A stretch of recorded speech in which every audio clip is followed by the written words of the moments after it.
कल मैंने एक बहुत ही सुंदर बात सुनी।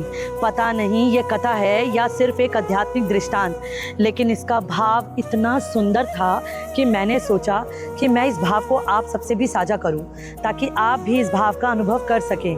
आइए इस कथा को मेरे साथ आप भी अनुभव कीजिए। कहते हैं कि एक बार महादेव एक स्थान पर जाकर बैठे। लोगों को पता चला तो उनके दर्शन के लिए इतनी भीड़ उमड़ पड़ी कि वहाँ शांति ही नहीं रही।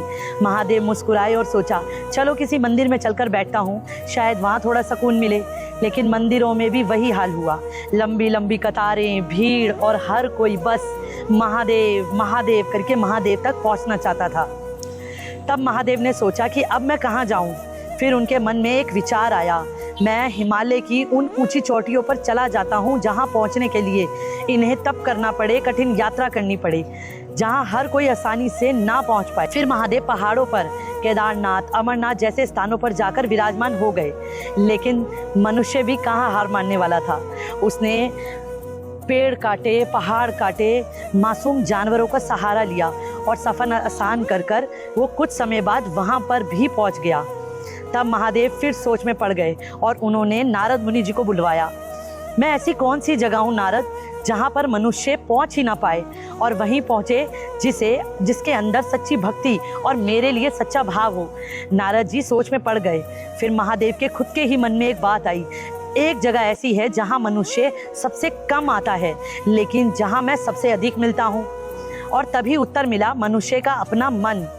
महादेव ने कहा, मैं मनुष्य के मन के भीतर चला जाता हूँ, क्योंकि यह संसार का हर कोना खोज लेगा, लेकिन अपने ही मन को झांकना भूल जाएगा।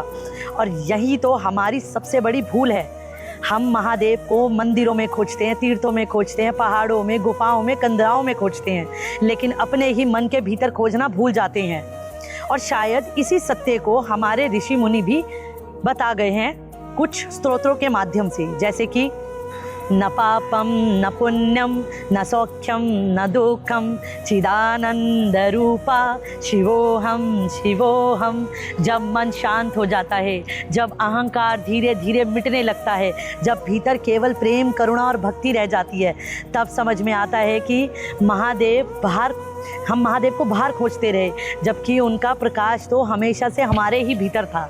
तो अगर ये कथा आपके भी मन के भीतर पहुंची है और आप भी अपने ही मन के भीतर शिव को खोजने वाले हैं, तो शिव जी कहीं और नहीं है, शिव जी आप ही के अंदर हैं, क्योंकि शिव जी सत्य है, शिव जी सुंदर, शिव जी सबके अंदर। हर हर महादेव, जय जय श्री राधे।